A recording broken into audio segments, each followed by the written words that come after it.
Toto je Alois! Toto je Alois a je to jeden z účastníkov súťaž o najlaknejšieho inžového švába. Takže týmto by som chcel pozrieť riaditeľku tohto internátu. Spomínaš, že takéto veci neexistujú.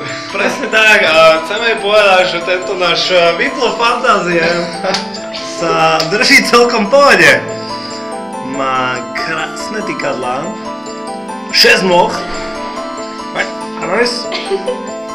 a je to proste krása vec. Čiže sme radi, že žijeme na intráku, na ktorom nie sú šváby a hlboko sa ospravedlňujeme pani riaditeľke. My sme tu toho švába naozaj doniesli. Žiadne šváby nie sú, prečo by tu aj boli? Asi tak. Takže z VIP... Sluchinky 4. poschodia. VIP lože Alois pozdravujem.